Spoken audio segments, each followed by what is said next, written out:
Bonjour à tous et bienvenue dans Un café avec Henri Blocher, le nouveau podcast où le théologien évangélique français Henri Blocher partage ses pensées autour d'un café. Dans cette première salve d'émission, Henri Blocher va revenir sur des grandes figures de l'histoire de l'Église et de la pensée qui l'ont particulièrement marqué. Il sera notamment question de Luther, de Calvin ou encore de Pascal.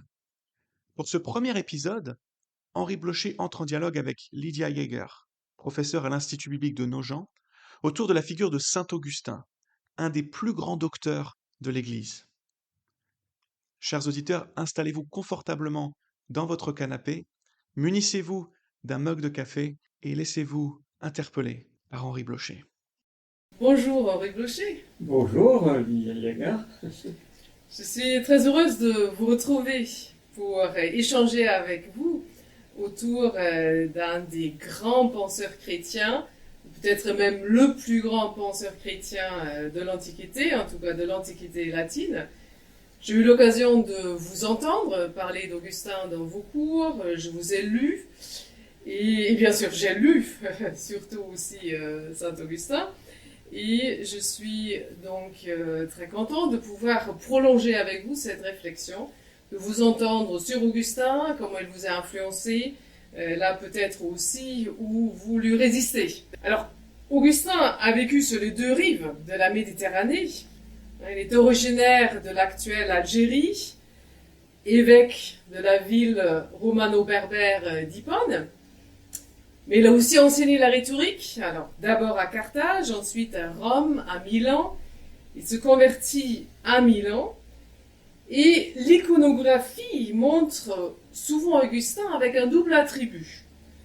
Le livre ouvert, symbole de science, et le cœur enflammé, symbole d'amour. Comment est-on venu à représenter Augustin de cette façon? Alors je le devine, parce que je vous avoue que je n'ai pas fait d'études historiques sur la genèse de cette représentation, mais elle me semble convenir.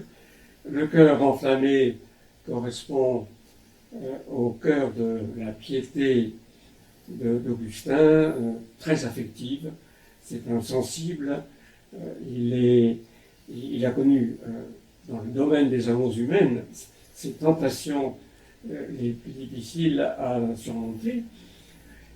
Et sa relation à Dieu est une relation d'amour ardent qui s'exprime souvent de façon poétique avec un ruissellement d'images magnifique, mais la tonalité, on est bien celle d'un amour ardent. En ce qui concerne le livre, il me semble que ce qui convient à l'œuvre d'Augustin, donc il y a la représentation d'un livre, c'est qu'il en a écrit un nombre très important, au bout du compte, surtout si on compte tous les recueils de ses sermons. Moi, je n'ai lu qu'une petite partie, si je considère le volume total, de l'œuvre d'Augustin, parce que j'ai très peu lu de ses sermons. Tous ne sont même pas publiés. Et là, il y a un volume prodigieux, parce qu'il prêchait plusieurs fois par semaine, et il y avait des sténographes qui prenaient en note ce qu'il disait. Donc, il y a eu, dans ce domaine, des volumes de production dont il a été l'auteur, tout à fait remarquables. Mais si on pense plutôt érudition, là, je pense que le livre ne conviendrait pas tellement. En tout cas, érudition théologique. Une marque du génie d'Augustin, c'est qu'il a été obligé d'innover, faute de bien savoir le grec et de savoir l'hébreu. Et de ce fait, il a montré une capacité, une fécondité, qu'on pourrait dire créatrice, dans un sens pas tout à fait théologique, mais une fécondité créatrice supérieure à celle de tous les autres pères de l'Église, qui étaient plus proches les uns des autres que lui-même ne l'a été. Donc, je ne citerai pas Augustin au premier rang pour l'érudition sauf l'érudition littéraire latine de son éducation antérieure à la conversion même. Mais il faisait figure, aux yeux de certains traditionalistes au moins, de parvenu, de jeunes surdoués qui réussissaient à s'imposer à cause de son éloquence, par le moyen de son éloquence extraordinaire, mais Jérôme, qui lui était un érudit, tendait à le prendre comme un petit jeune un peu trop ambitieux et ne respectait pas en lui une très grande science. Son génie a plutôt été un génie de conception nouvelle qu'un génie de synthèse des travaux antérieurs, bien qu'il en ait profité aussi. Son importance décisive vient de ce qu'il est l'héritier de tout le travail des premiers siècles de notre christianisme. Donc, le livre, à cause de tout ce qu'il a écrit lui-même, de tous les livres qu'on a pu publier à partir de ce qu'il a écrit lui-même et dit, mais quant au cœur enflammé, alors, oui, la tonalité même de sa piété. Alors, dans toute sa production littéraire, quelle est l'œuvre que vous préférez le plus d'Augustin? Bon, je pense quand même que l'œuvre qui est la plus facile d'accès est aussi celle qui fait vibrer le lecteur de la manière la plus intense. Ce sont les confessions. Les confessions, alors je rappelle le sens du titre, il ne s'agit absolument pas d'une confession de ses péchés, bien qu'il puisse parler de certains de ses péchés. Il s'agit de louange. C'est la confession au sens de la confession du nom de Dieu et de toutes ses bontés. Il s'agit d'un ouvrage écrit à la deuxième personne, adressé à Dieu. Il y a de très nombreux passages dans la deuxième personne, bien sûr d'autres à la première, et il y a aussi des passages qui concernent certains états de choses plutôt effectivement évoqués à la troisième personne, mais d'emblée, dès les premiers termes de cet ouvrage, c'est à la deuxième personne que le texte est rédigé, parce que c'est une confession adressée à Dieu en louange et action de grâce de son œuvre. Et alors, est-ce aussi le premier livre d'Augustin que vous avez lu, ou est-ce que vous avez commencé ailleurs? Alors, je vous avoue que je n'ai pas de souvenir très très précis. Je suppose très grosso modo, mais ça se perd un peu dans la nuit des temps, en ce qui me concerne personnellement, parce que j'ai commencé à avoir quand même une certaine image d'Augustin se dessiner pour moi à partir du livre de la bibliothèque de mon père, quand j'étais adolescent. Et là, le souvenir est vraiment très lointain, je ne sais plus très bien ce que j'ai pu lire, et j'ai vraiment travaillé l'œuvre d'Augustin, davantage au moment des études supérieures. Après les études ordinaires, je me lis bien sûr aussi au cours des études de théologie ordinaire, mais j'ai l'impression, moi, de m'être concentré sur l'œuvre d'Augustin quand même un peu plus tard. En tout cas, pour les confessions, j'ai le souvenir que mon directeur de thèse m'avait confié un jour qu'il trouvait que c'était le plus beau livre de philosophie qu'il connaissait. Et c'est vrai que cette appréciation m'avait surprise parce que elle venait de la part d'un philosophe néo-kantien d'orientation bouddhiste. Alors, est-ce que vous comprenez, je dirais, telle appréciation justement venue de quelqu'un qui ne partage pas la foi d'Augustin? Comment ce livre peut-il parler au-delà, je dirais, du cercle des croyants? Je cite volontiers la classification du grand philosophe existentialiste Karl Jaspers, qui dans son livre sur les grands philosophes, après avoir parlé de ceux qui, à ses yeux, ont donné la mesure de l'humain, Jésus, Socrate, Confucius, Bouddha, parle des philosophes, des 3 philosophes qui viennent immédiatement ensuite dans sa hiérarchie, qui offrent des possibilités de pensée inépuisables auxquelles on revient toujours, et qui donc sont vraiment des pères de la philosophie.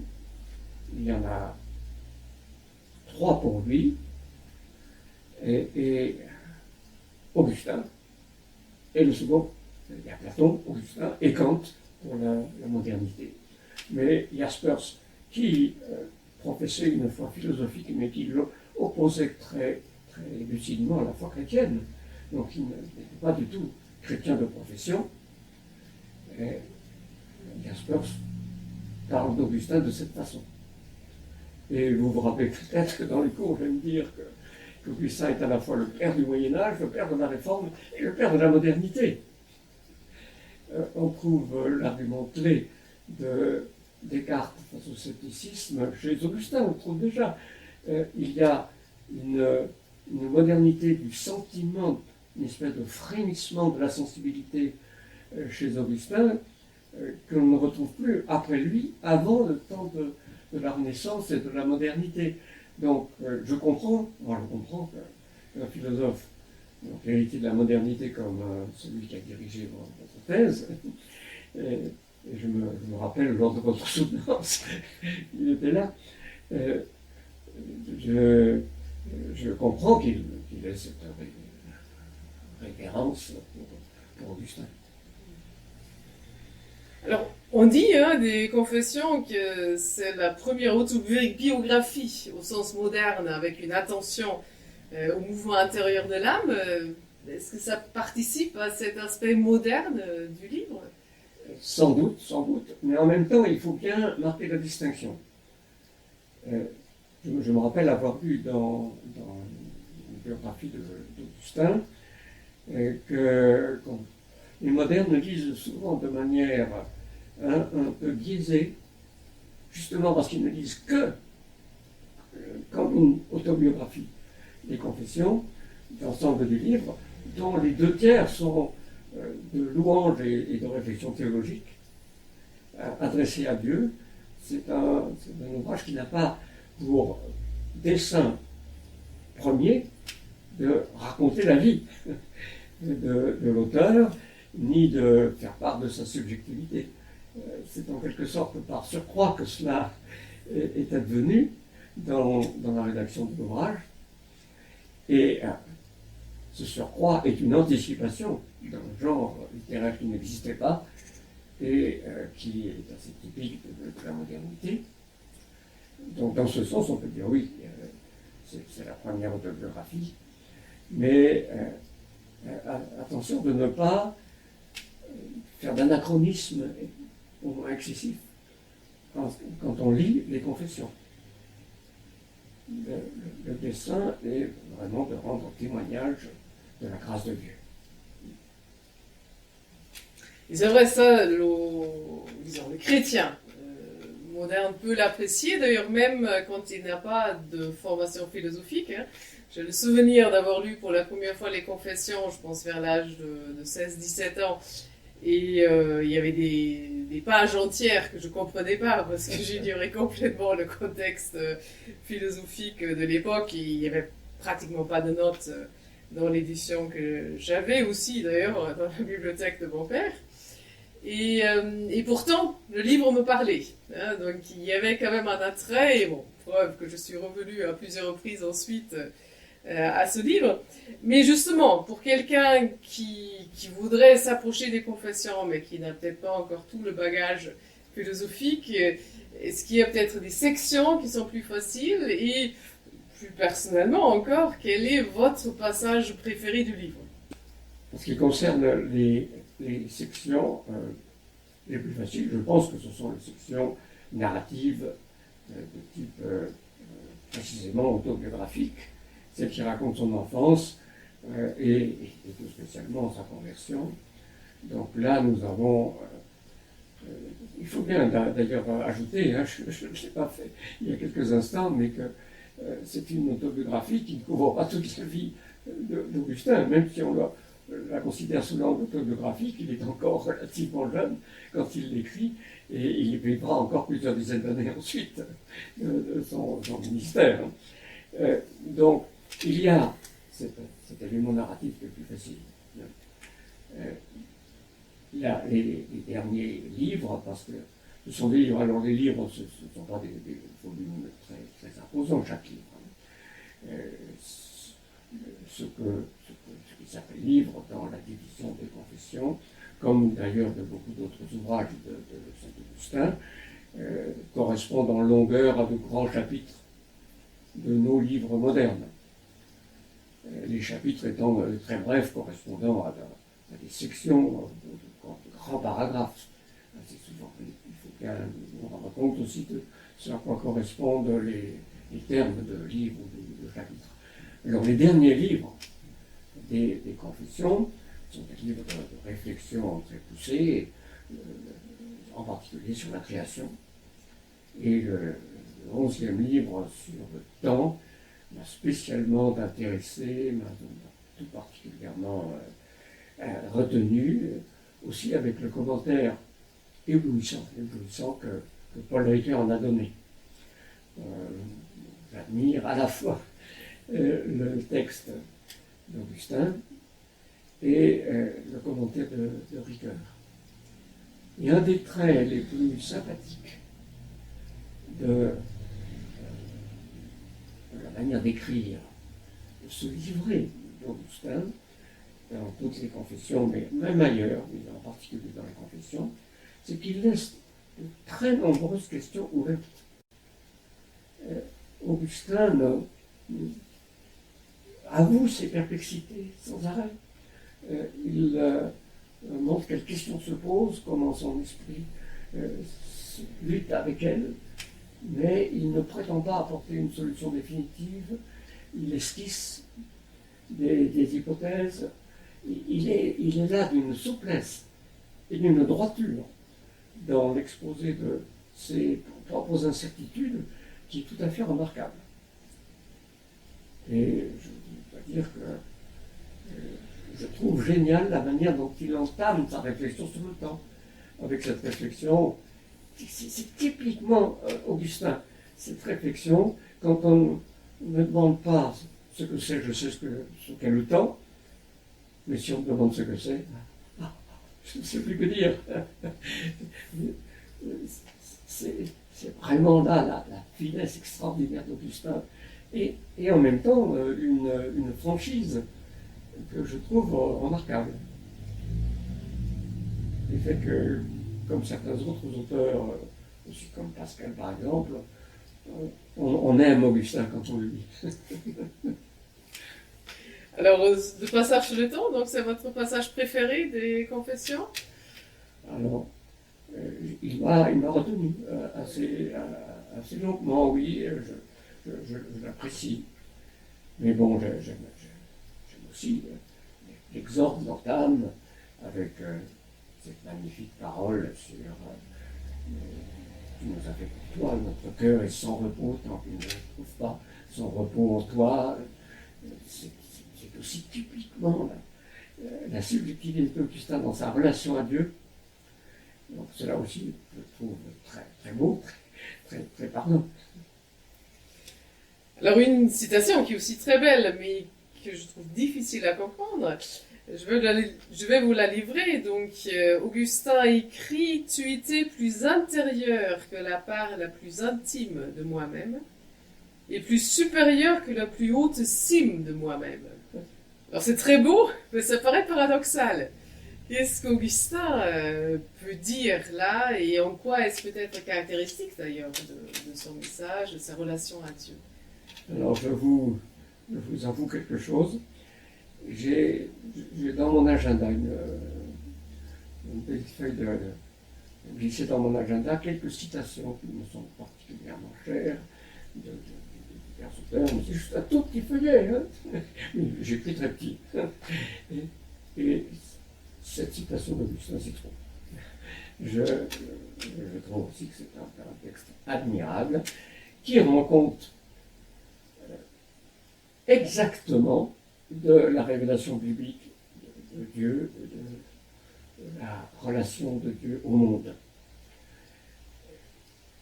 Plus élevé au-dessus, de la plus haute cime de moi-même, c'est la transcendance de Dieu. Il est le très haut, il est celui qui est plus élevé que les cieux des cieux ne peuvent contenir. C'est le message biblique, hein. C'est ce qu'on appelle transcendance. Je pense qu'il y a une racine hébraïque d'ailleurs qui rend cette notion de transcendance, qui est employée à propos du nom de Dieu. Et nos traductions courantes disent souvent le mot merveilleux. On utilise souvent le mot merveilleux pour rendre cette notion, mais je pense qu'elle est aussi symbolisée par la hauteur qui nous surplombe infiniment, plus haut que la plus haute cime de moi-même, transcendance de Dieu. Mais en même temps, c'est en lui que nous avons la vie, le mouvement et l'être. Il remplit toutes choses, et c'est en tant qu'il nous porte dans l'être que nous sommes, sans quoi nous nous évanouirions dans le néant aussitôt. Et donc il nous est plus intérieur que le plus intime de nous-mêmes. Et de cette notion, c'est pour ça que la formule est si chère, je peux donner deux interprétations. Une interprétation métaphysique, en gros c'est celle que je viens de dire. Pour subsister dans l'être, nous devons être portés par Dieu. Si tu retires ton souffle, les créatures s'évanouissent, comme dit la fin du psaume 104. Mais il y a aussi un sens qui vaut pour les croyants, pour les élus qui ont reçu sa grâce, en qui cette intériorité divine devient une intimité personnelle. Et là, il y a un vers de Claudel qui me parle beaucoup et qui correspond à cette notion augustinienne. Il avait pas mal médité, Augustin aussi, Claudel. Quelqu'un qui soit... Peut-être il faudrait dire qui était Claudel. Paul Claudel, le grand poète et dramaturge catholique de la première moitié du XXe siècle, en fait, il s'est converti près d'un pilier de Notre-Dame à la fin du XIXe siècle, diplomate de carrière, mais ambassadeur, mais surtout l'un des très grands poètes. Et il a cette formule pour parler de Dieu dans cette intimité, quelqu'un qui soit en moi plus moi-même que moi. À la racine de notre être et à la source de notre liberté, de telle sorte que nous existons par lui et nous vivons à partir de lui. C'est Dieu en nous. Et c'est pas de l'aliénation si quelqu'un d'autre est plus moi-même que moi-même? Ce serait de l'aliénation précisément si ce n'était pas Dieu. Dieu, en tant qu'il est celui en qui nous avons un mouvement, la vie, le mouvement et l'être, littéralement, en qui nous vivons, nous mouvons et nous sommes, d'après la parole inspirée de l'apôtre Paul en acte 17 à 28, Dieu est le seul qui peut être déterminant au plus profond de notre être, donateur, sans nous aliéner, au contraire, en nous faisant libres. Si c'est une autre créature, elle nous est précisément extérieure, métaphysiquement, et si nous tombons sous sa détermination, nous ne sommes plus authentiquement libres. Dieu est celui en qui nous avons la vraie liberté, parce qu'il est plus nous-mêmes que nous-mêmes. C'est sa donation d'être et de sens qui nous fait libres. Alors je crois que c'est le sens d'Augustin, qu'Augustin avait tout à fait perçu cela, il a su le dire, et qu'il s'est correspondait à son expérience spirituelle vraiment fondamentale. C'est pour ça que je me considère à cet égard augustinien. Vous avez mentionné à plusieurs reprises le terme de grâce. Et justement, après avoir parlé un peu de l'Augustin moderne, entre guillemets, avec bien sûr aussi donc pas des nuances à mettre, mais plutôt le sens moderne de la liberté, rapatriée. Donc là où elle a vraiment sa place, donc dans le cadre de la transcendance divine. Venons maintenant au rapport d'Augustin avec la Réforme. Donc les réformateurs, tant Luther que Calvin se réclament volontiers d'Augustin. Et je crois d'ailleurs que Calvin ne cite jamais Augustin pour le contredire, sauf erreur de ma part.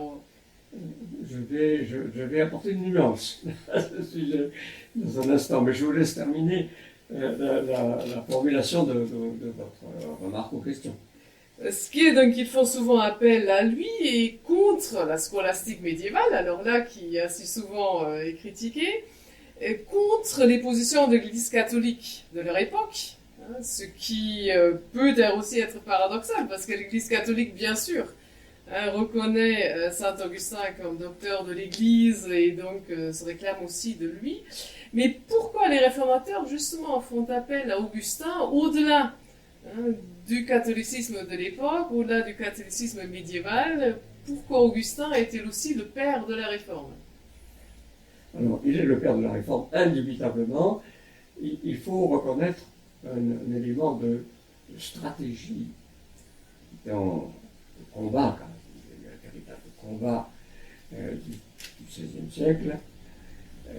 Il était très avantageux pour le réformateur de citer Augustin, de se réclamer de lui, parce que c'était le père des pères, c'est un titre qui a été décerné, était le père le plus autorisé dans la tradition catholique, et les réformateurs pouvaient le citer dans leur sens.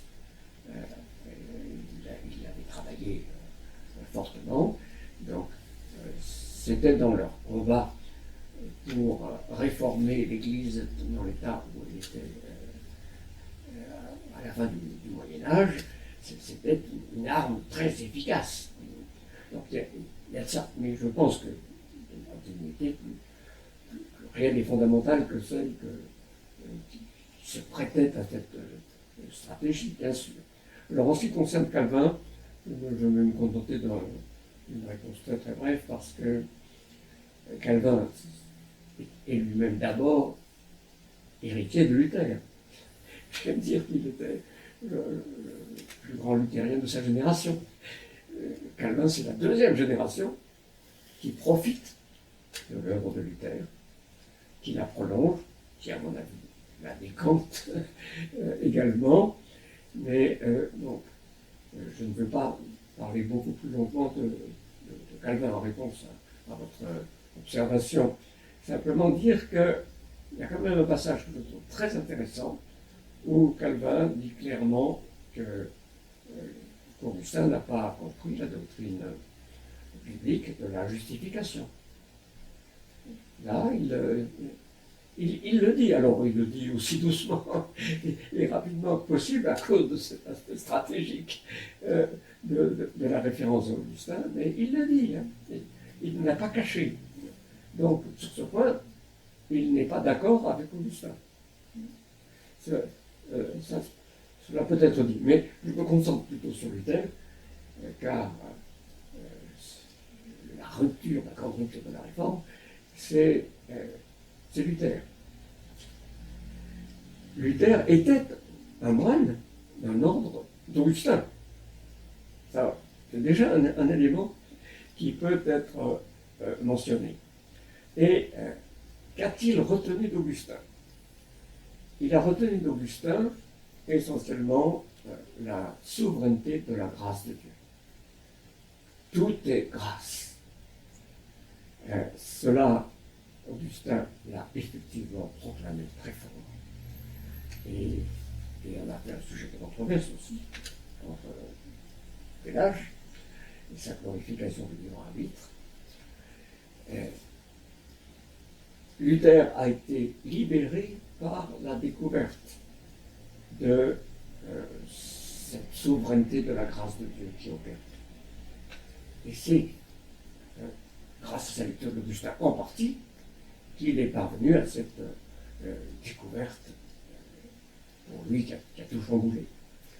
Mais très curieusement, il y est venu à partir d'une formation, on pourrait dire, anti-augustinienne en théologie. Au cours du Moyen-Âge, malgré le prestige énorme d'Augustin qui est demeuré même dans les derniers siècles du Moyen-Âge, au cours du Moyen-Âge, c'est peu à peu l'autonomie du libre arbitre qui s'est trouvée accentuée et de plus en plus fort. Pendant la première partie du Moyen-Âge, le prestige d'Augustin qui avait fait condamner le pélagianisme et tout de suite après, le concile d'Arles a condamné le semi-pélagianisme, une forme plus modérée, on pourrait dire plus cachée de la tendance pélagienne. Mais peu à peu, au Moyen-Âge, le semi-pélagianisme l'a emporté de fait dans la piété. Alors quelqu'un comme Thomas d'Aquin est formellement augustinien, mais même chez lui, la piété n'est pas forcément si pénétrée de cette souveraineté de tout est grâce. La pensée des mérites est tellement de premier rang que le semi-pélagianisme a peu à peu gagné. Et dans la dernière partie du Moyen-Âge, avec le nominalisme, c'est la liberté de la volonté humaine qui est devenue le thème prédominant dans l'école nominaliste, avec cette pensée que Dieu ne peut pas exiger de l'homme ce que l'homme n'est pas capable de faire. Il nous lui demande que ce dont il est capable, donc la mesure de ce que Dieu peut exiger de l'homme, c'est la capacité effective de l'homme. Alors, puisque Dieu lui demande la contrition pour ses péchés, un vrai regret de ses péchés par amour du bien et du vrai, pas par crainte du châtiment seulement, ça c'est l'attrition, mais puisque Dieu lui demande la contrition, donc l'homme doit être capable, par ses propres forces, de l'accomplir. Son libre arbitre a cette possibilité dans son registre effectif. Et ça a été le drame du jeune moine Luther. Martin Luther, dont la conscience était très sensible, se rendait compte qu'il ne parvenait pas à cette contrition. Il avait beau faire tous ses efforts, à force de moinerie, comme il a dit, il n'y arrivait pas. Et pour lui, le grand chamboulement, ça a été de découvrir qu'en effet, il y a incapacité radicale de la nature humaine pécheresse à accomplir ces démarches que le Seigneur exige, de la repentance et de la foi, mais que Dieu les donne, que c'est la pure grâce de Dieu à ses élus. Et cela, il l'a trouvé chez Augustin. Donc, à la suite de cette évolution médiévale, Luther est, on pourrait dire, vraiment un enfant du Moyen-Âge. C'est la trajectoire que l'on voit se dérouler au cours du Moyen-Âge qui aboutit à Luther. Mais Luther triomphe de l'impasse à laquelle cette trajectoire aboutissait par la redécouverte de toutes les grâces d'Augustin. Dans un environnement non seulement social, culturel, mais théologique, tout différent de celui d'Augustin. Donc, Luther est l'héritier d'Augustin, mais à partir d'une évolution qui est très très loin de celle qui a conduit Augustin à ses propres convictions. Alors en quoi les deux arrivent à la même conclusion, mais dans un contexte très différent? Alors, je pense que je peux résumer de la manière la plus simple en disant Augustin arrive à ce toutes les grâces à partir de l'influence néoplatonicienne qui a été l'influence philosophique dominante sur la jeunesse de sa pensée, de sa théologie même. Certains ont dit, ah, c'est une exagération tout à fait, disons, trompeuse, qui s'est d'abord converti au néoplatonisme et qui s'est ensuite converti au christianisme. Non. Il a, grâce au néoplatonisme, réussi à échapper au manichéisme qu'il avait comme captivé un temps pendant 9 ans dans sa jeunesse. Qu'est-ce que le manichéisme? Le manichéisme est un dualisme très lourd, avec deux principes, le principe du bien et le principe du mal, tous les deux matériels. Il n'y a pas de véritable sens de la spiritualité par opposition à la matérialité ou corporalité dans le manichéisme, et ce qui aussi s'accompagne d'une dévaluation, ou même d'une hostilité, d'une dévaluation de la sexualité et d'une hostilité à la sexualité, parce que c'est la sexualité qui perpétue l'existence dans le corps de l'humanité. Or, cette existence dans le corps, elle correspond au mauvais principe, au Dieu mauvais, au Dieu ténébreux. Donc, de cela, Augustin a été libéré à la fois par l'interprétation de l'écriture qu'il a tout d'abord entendue de saint Ambroise, et par le néoplatonisme, qui était, en particulier dans les cercles intellectuels autour de saint Ambroise à Milan, la philosophie païenne jugée compatible avec le christianisme, l'allié du christianisme. Donc il s'est converti aux deux à la fois. Et toute son œuvre est une synthèse de ces deux influences, avec une image que j'aime beaucoup citer aussi, de très grand médiéviste, mais aussi au-dessus de Saint-Augustin, Étienne Gilson. Gilson a comparé l'œuvre d'Augustin à un de ces temples païens, désaffectés après la conversion de Constantin et l'érection du christianisme en religion d'État sous Théodose, un de ces temples païens désaffectés et attribués au culte chrétien, où on avait mis au milieu un autel chrétien. Parce que déjà à l'époque, l'Eucharistie était considérée comme sacrifice, on pouvait parler d'autel. Un autel chrétien au milieu d'un cadre païen.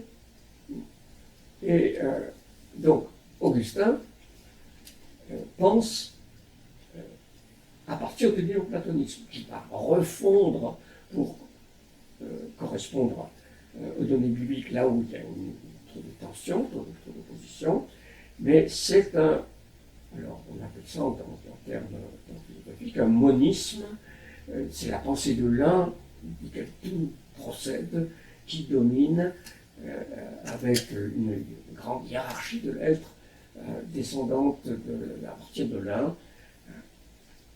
Ce n'est pas du tout le monde du XVIe siècle. Le monde du XVIe siècle, c'est l'émergence de la modernité avec le sujet humain, avec donc un problème de face à face ou d'antithèse entre le divin et le mondain.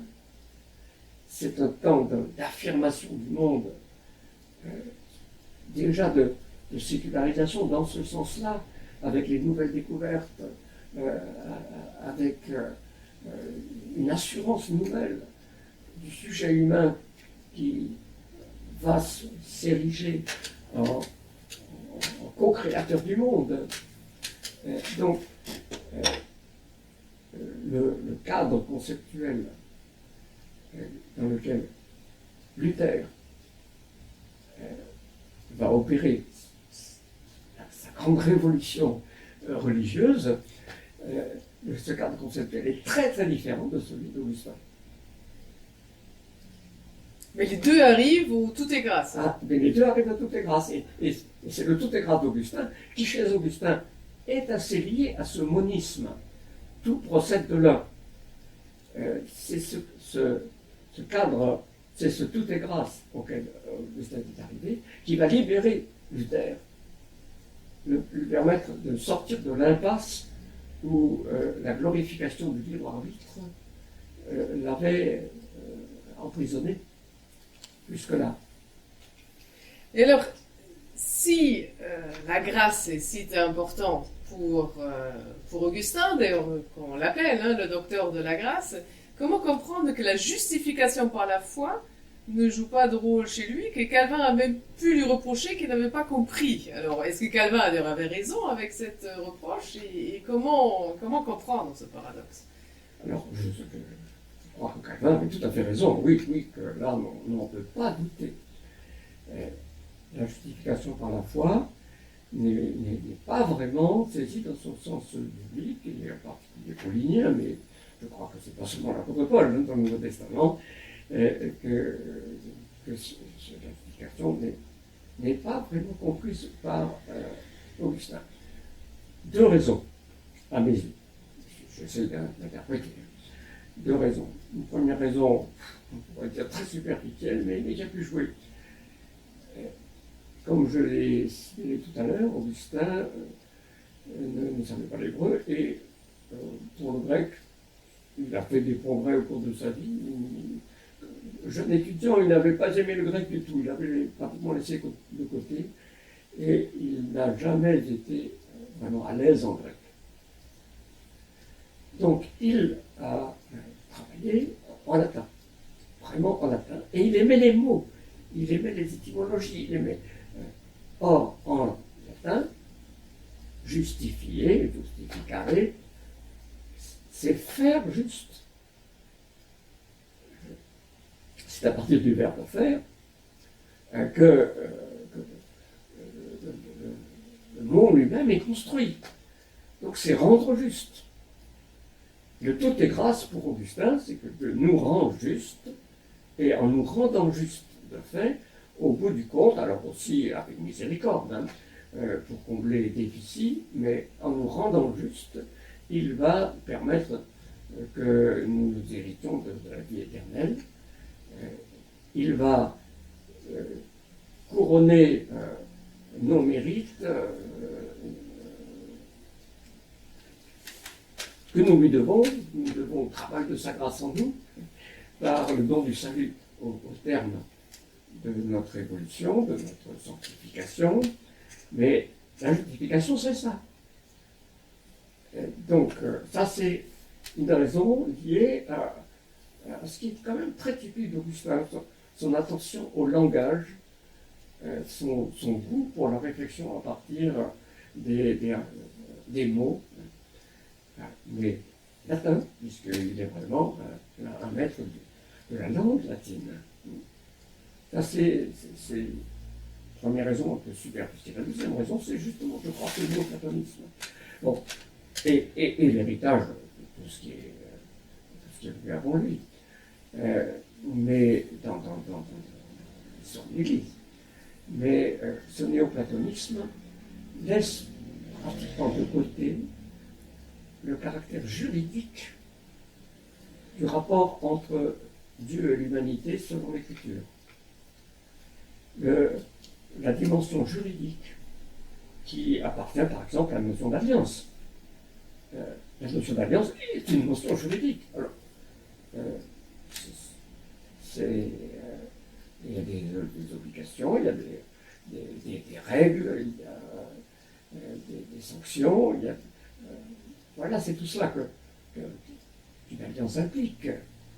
La notion d'alliance, qui est tellement importante dans l'Écriture, est une notion juridique. Or, la perspective néoplatonicienne ne lui donne guère de place. C'est la substance, l'être comme substance qui vient de Dieu, qui qui nous est communiqué en Dieu, un peu selon le schéma que j'ai exposé tout à l'heure, mais au point que la dimension juridique est comme effacée. Et elle est remplacée dans l'existentiel, si j'ose dire, par la relation mystique, affective, cet amour enflammé. Et je crois que c'est ce décalage quant à la sensibilité, quant aux dimensions de la relation avec Dieu qui fait qu'il a pu passer à côté du sens plus authentique de la justification, comme acquittement au tribunal de Dieu, dans l'application de sa loi, dans l'administration de la justice, à la fois rétributive et au-delà, etc. Et alors, qui a mieux compris Paul, Luther ou Augustin? Je suis persuadé que, à la suite d'une similitude structurelle entre la situation de Paul et celle de Luther,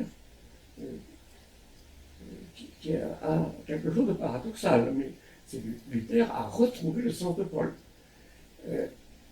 Son drame de jeune moine dans ce temps du nominalisme, comme on l'appelle, c'est-à-dire de cet état de la philosophie, de la théologie, de la chrétienté glorifiant le libre arbitre, cette situation correspondait assez à celle du jeune pharisien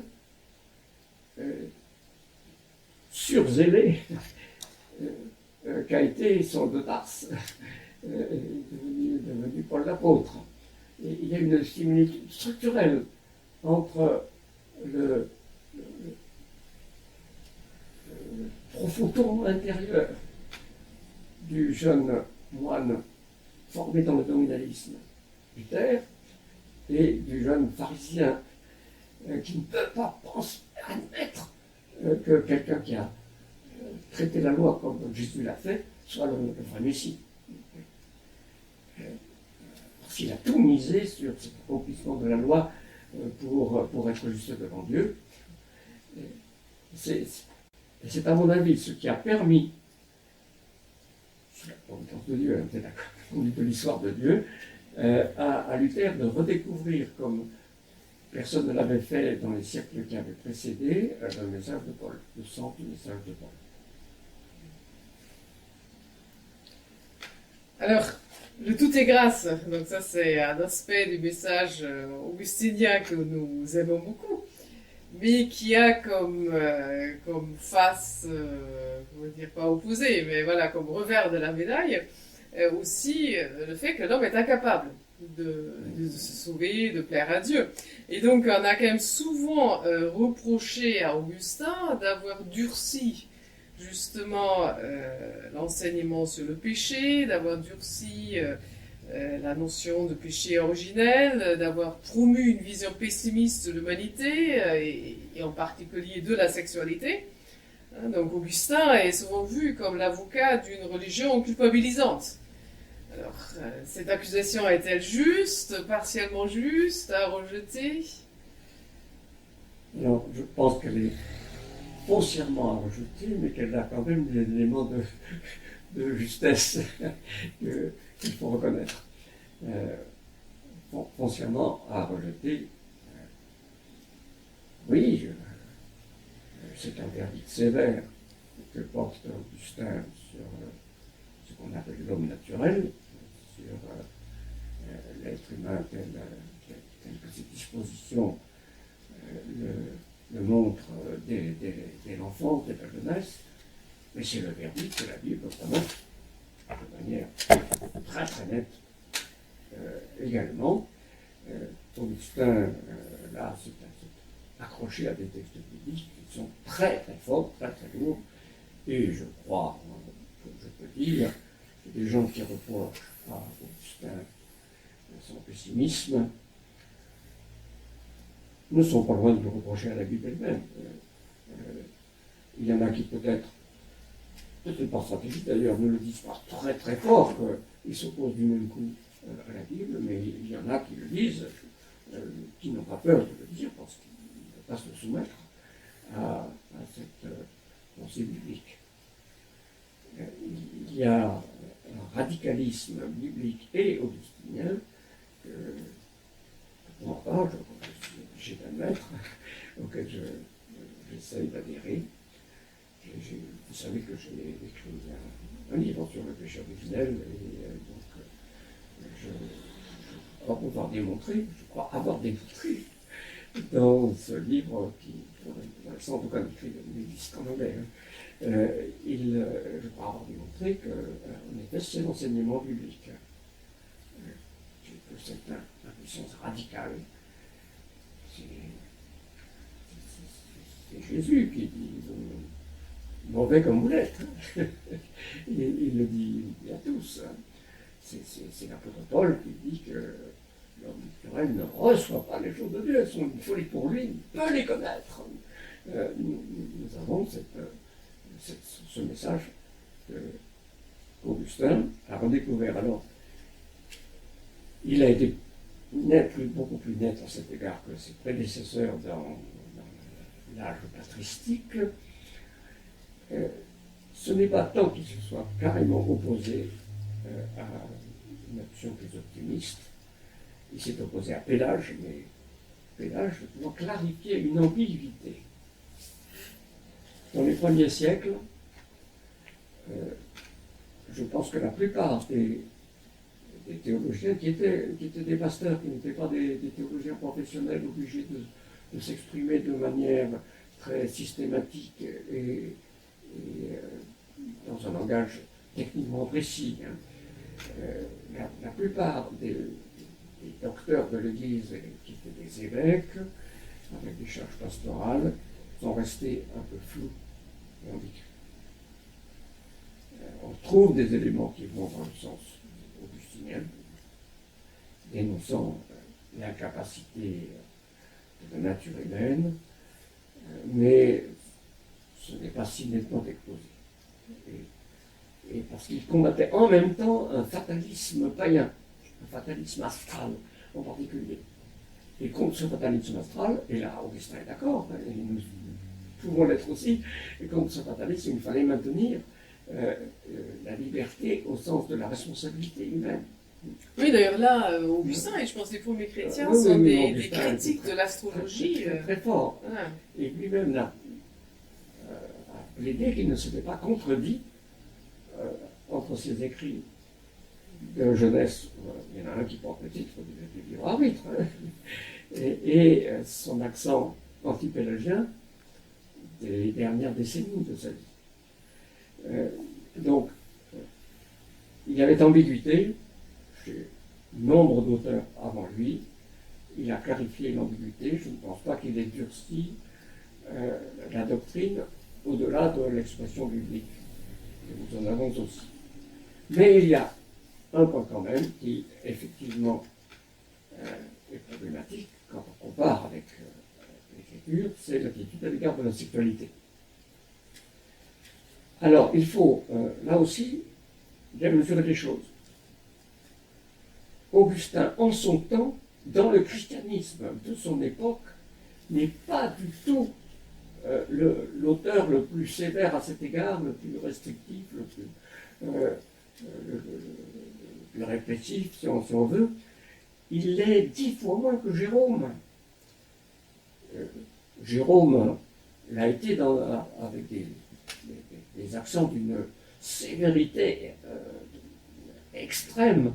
Et d'ailleurs, Calvin, par exemple, vraiment considère que c'est un enseignement quasiment démoniaque que celui de Jérôme. Hein. Calvin a des paroles sur Jérôme très très fortes de réaction. En fait, Augustin a pris une ligne à peu près moyenne dans le christianisme de son temps, entre les adversaires de la sexualité, y compris dans le mariage, qui glorifiaient la virginité de manière vraiment disproportionnée, et un certain courant quand même, qu'on pourrait dire réaliste, et je crois plus proche de la Bible en fait, qui affirmait la valeur du mariage. Augustin est resté entre les deux. Mais étant entre les deux, il est sûr qu'il a associé tout spécialement la transmission du péché originel à la nécessité de l'acte sexuel pour la procréation. Pourquoi est-ce que le péché dans lequel Adam a engagé l'humanité est transmis de telle sorte que c'est dès le sein de notre mère que nous sommes dans l'iniquité, selon le psaume 51. Ah, mais c'est parce que pour la reproduction, il faut cet acte qui, même dans le mariage, alors le mariage,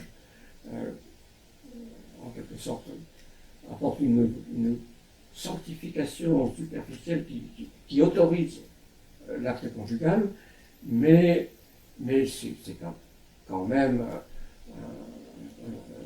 moindre bien, sinon un moindre mal. Et il faut ce dérèglement.